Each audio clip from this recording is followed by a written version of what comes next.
science, engineering, medicine, chemistry, physics, biology, humanities, cardiology, computing, public health, global science communication. Hello everyone, I'm Gareth Mitchell. Today, a bit of this. We'll tell you all about it straight after our news section. Also in this edition, some tips on how to eat for the health of yourself and the environment. So my top tip would be stop wasting food, eat your leftovers, eat more plant-based foods. You don't have to go vegan or vegetarian, but do try and eat the rainbow. And we need to make this shift, this dietary shift, fast. We can't wait another 200 years before we actually start making this change. This change needs to happen now. And Imperial's Sanjeev Gupta tells us about his life researching planetary science. The Imperial College Podcast. Yep, so welcome aboard everybody. Let's jump in, as we so often do. In fact, we do every time, with some news. Caroline Brogan is here. We're talking about carbon capture and storage, and this is a bit of a mixed picture, as we'll hear. So, Caroline, what do you know? Hi Gareth. So I have kind of a good news story and a sort of bad news story, but I wouldn't say it's bad, it's more like a call on policymakers to compel carbon capture and storage plants to report the actual amount of carbon stored instead of the capacity which they report at the moment. And that's because these particular authors, they've gone through a load of data going back quite some time, haven't they? Yeah, so they looked at the amount of carbon dioxide that's been stored since 1996 up until 2020. And they found that 197 million tonnes of carbon dioxide have been removed from the atmosphere within that time period, which they say is really significant. It's a really great result. But this figure was not easy to find. They had to do a lot of academic calculations just to find how much we've stored. And they are calling on policymakers to compel carbon capture and storage plants to report their figures as actual carbon stored instead of their capacity. At the moment, carbon capture and storage plants, of which there are around 26 in the world, they report their carbon storage as capacity, but for various reasons, often the capacity is not met, so you'll store maybe 30% less than your capacity. And so basically the figures that have been reported of carbon stored are around 30% more than actual carbon stored, which presents a problem because it doesn't allow us to benchmark how well we're doing with this sort of global push to capture and store this very harmful carbon dioxide, which is contributing to climate change. All right, Caroline, thank you for that. Hayley Dunning now joins us to talk about lasers, as you do, as we are anyway, Hayley. And they've invented a new one, haven't they? Yep, so normal lasers, focus lights, they take light and kind of bounce it around in mirrors to make it really narrow and go a long way, so it's really focused. But normal materials that are used to make lasers are sort of static. So what they've done is used some microparticles suspended in a particular kind of liquid that can move around, and when there's enough of them together, then they can laze. They can take light from external source and make it into a laser. But they're reconfigurable, so you can move around. You can point those microparticles in different places to make lasing happen in different spaces. And they're being described as lifelike lasers, presumably because they are able to self-organise to an extent. Yeah, so they're trying to mimic some of the properties of life that would be really advantageous if we could use them in materials. So if you think about the way our bodies adapt to things, so the more we exercise, for example, our muscles and bones would change to adapt to that. And so they're trying to make laser systems that adapt to whatever's happening around them. And this is a first step in sort of mimicking those important lifelike properties, making materials that could change. What kind of uses might they have? So one of the first uses that the team are looking into are what's called electronic inks for smart displays. So you could change how the colours are within displays and move them around much more easier to create really high definition displays. But also they could be used for things like sensing, non-conventional computing and novel light sources that use lasers. All right, Hayley, I look forward to seeing these lifelike lasers, who knows, sometime soon or in the future. That's great. Hayley Dunning, I appreciate that. That was our news section. Well, now, this.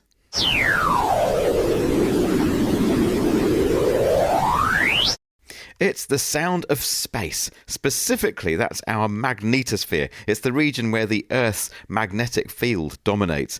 But it's not as if you can go up there and capture that sound with a quick voice memo on your phone. Bringing it to our eardrums has taken a ton of observations and some music production tools. The work has just been described in the journal Frontiers in Astronomy and Space Sciences in a paper entitled Listening to the Magnetosphere. The lead author is Dr. Martin Archer, a UKRI Stephen Hawking Fellow in Space Physics at Imperial. We've been detecting basically the analogues of giant musical instruments that actually exist around our planet in space, actually within our magnetosphere, our sort of magnetic environment. There's not very much stuff in space, obviously, as you know, but there is some plasma. So very, very tenuous plasma and its associated magnetic fields. And that allows waves to bounce around within that environment and resonate in the same way that musical instruments do. And we can detect those with very precise instruments that can measure the really, really weak and really, really low frequency waves that are present. But it turns out actually they're quite difficult to even interpret at times, and certainly in terms of making that relatable to people who aren't space scientists. And so that's why we've been exploring the use of audio in their analysis and teasing out these waves that we care about because of space weather.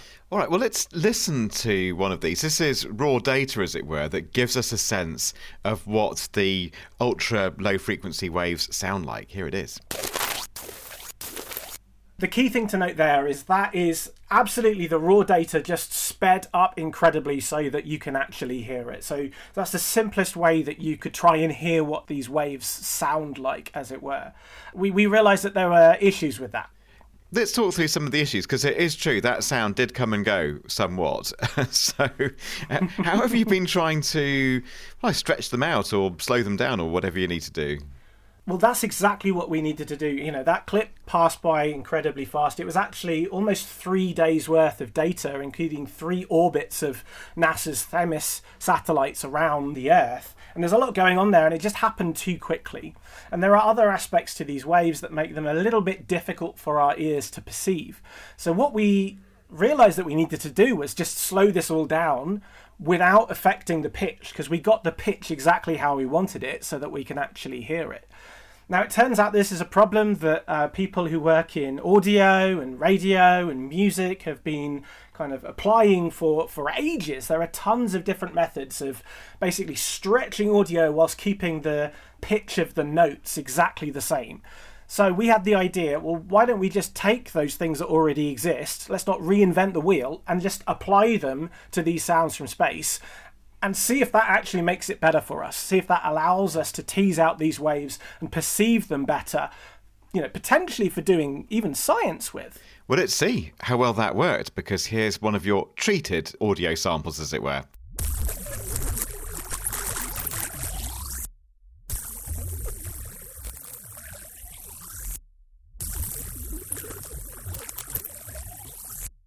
In that clip you just heard, we have slowed down the same clip you heard before by about a factor of 6 using a very particular method that already existed.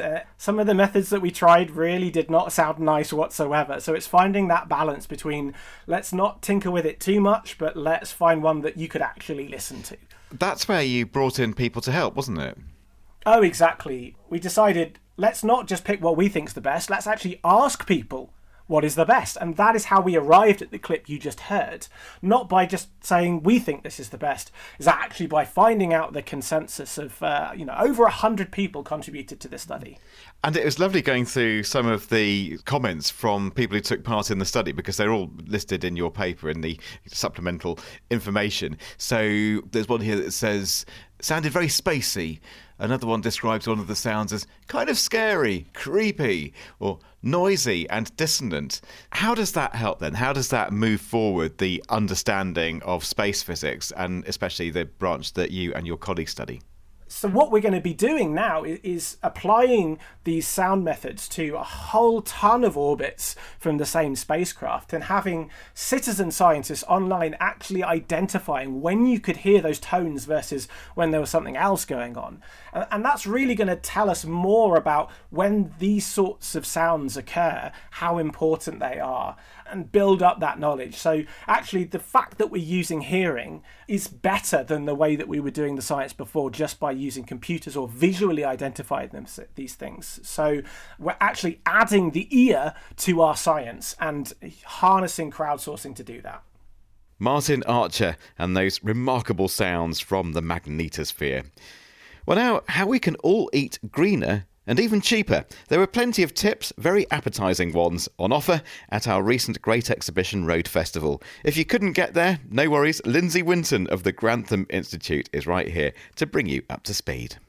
Today I'm going to be talking to Dr. Charlotte Vrinten, who was one of our experts at Grantham's Climate Friendly Pop-Up Kitchen. Charlotte, you were there explaining to people what climate friendly foods are, and I wondered if you'd be able to explain to the podcast listeners what these are. When we talk about climate-friendly foods, we need to be thinking much more about eating plant-based foods and eating less meat and eating less dairy than we currently do. And when it comes to plant-based foods, it's not just fruit and vegetables, it's also nuts, seeds, beans, legumes, lentils, those kind of things. And would you say there's a relationship between what climate-friendly foods are and what healthy foods are as well? Well, we know that animal-based foods have a higher risk of certain diseases. So, for example, cardiovascular disease and cancer are associated with diet higher in animal-based foods. And climate-friendly foods, like I said, are more plant-based foods. And we know that they are actually protective in terms of disease risk. What would be your top tips on how to eat better for yourself and for the planet? Could you list a few suggestions?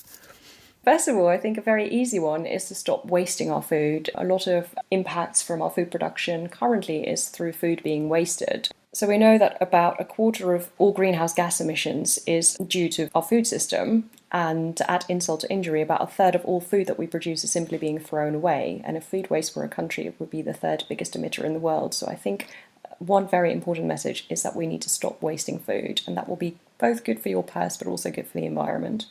So what do you think about buying locally produced foods as well? Can that make a difference? It can, although it's a very difficult question because it also depends on how the food is grown locally. So, for example, if it's grown in greenhouses, then it might be less environmentally friendly than when it's grown in the open soil. But generally speaking, buying locally is better for the climate. Also, in addition, I should have to say buying seasonal vegetables would be better for the environment. Do you say it's more difficult or more expensive to be climate conscious with food? Or is it just about knowing what to do? Anyone who wants to make a dietary change, it will at first require a little bit more effort to figure out what are the foods that you can eat, how can you substitute some of the products that you normally eat. And that will take a little bit more effort to begin with, but I think that when people stick with it, they will soon realise how easy it is to change their habits.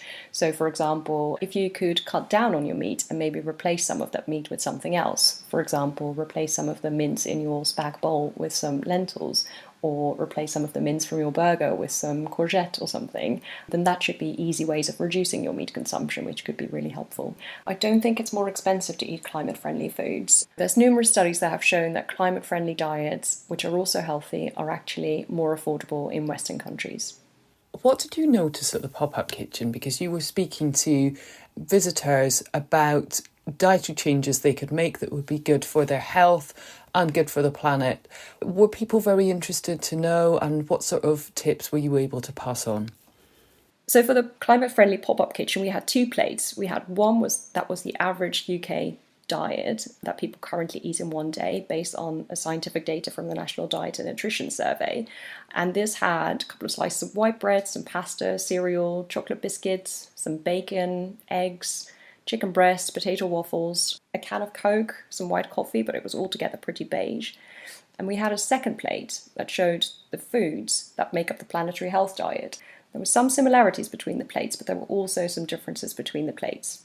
So, for example, when we talk about carbohydrates or starchy foods, they make up about a third of both plates.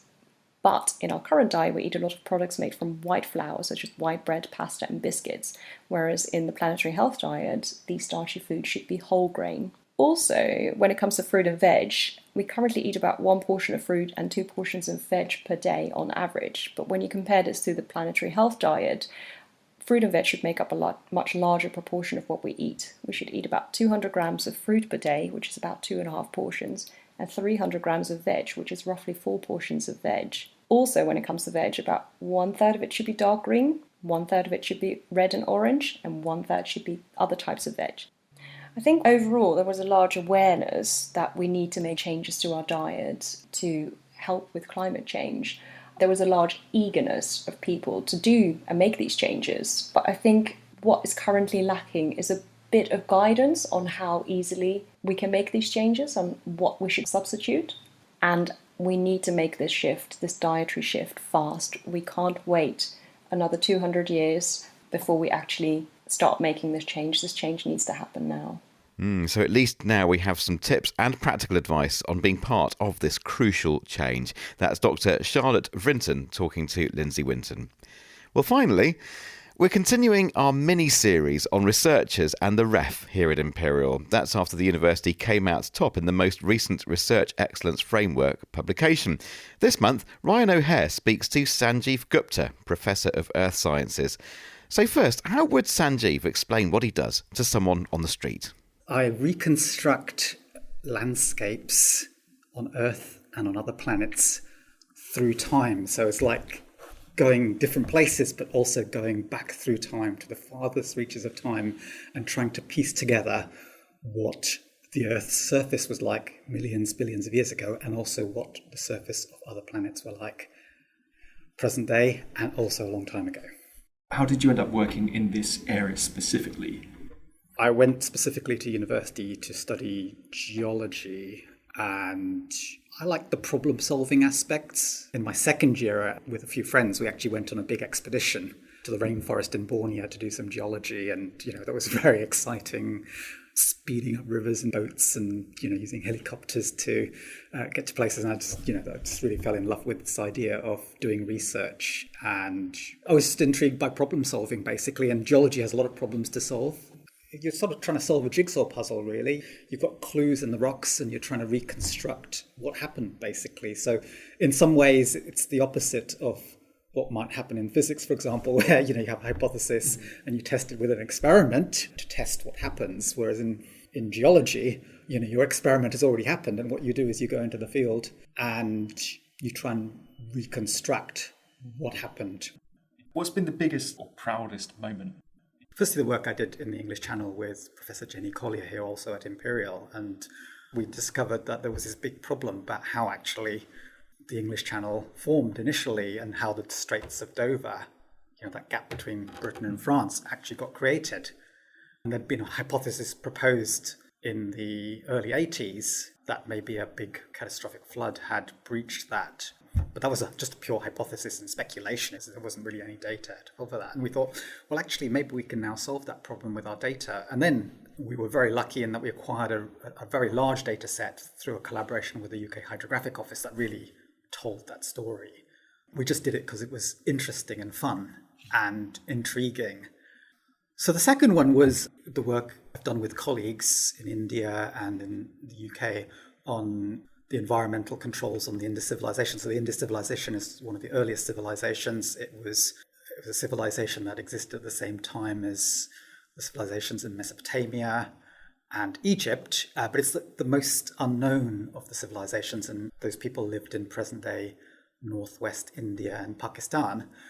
I'd come across an old paper which talked about how the civilization was kind of linked to ancient rivers. And with another colleague of mine here at Imperial, Dr. Philippa Mason in the department, we started looking at satellite imagery. We just sort of progressively built up a team of a huge collaboration of different people. What we wanted to solve was this 100-year-old problem. Was the Indus civilization fed by big Himalayan rivers, which is what we thought it was. Actually, we discovered completely the opposite. The river had actually dried up by the time the civilization moved from farms into actually having small settlements and cities. What's been the biggest challenge in your career, or any sort of specific challenges you've had to overcome? I have to think about that one. Probably the biggest challenge, I would say, is juggling work and family life and children, actually. And, I took quite a lot of time off when my children were young. And so at times it was a little bit hard because you couldn't go to meetings, or I would take my kids to meetings. I remember turning them at a big meeting in Vienna once, and the airline lost the buggy.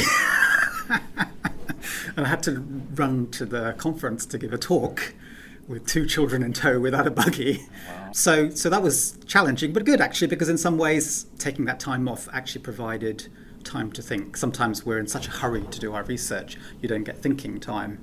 It's one thing that scientists and academics always complain, they don't have time away from the day-to-day stuff to think about problems and science questions, and some of the things I've worked on were sort of born at that time. What advice would you give to young people considering a career in research? Just be curious, chase interesting problems, and keep persisting. Persistence is the most important thing. Several of my papers, it's taken many years for the final publication, actually. So, in fact, the Indus paper, I think from initial conception to the paper being published was something like 15 years. Because it was quite hard to work out how to solve that problem. It's quite easy to have an idea, but actually to make it tractable and solvable is not so easy. You can't just do it by yourself. Sanjeev Gupta speaking there to Ryan O'Hare. Well, just before I go, a quick reminder that we'd like you to help us out. We want you to come on over and take our survey if you haven't already. We're always trying to make the podcast as good as it can be.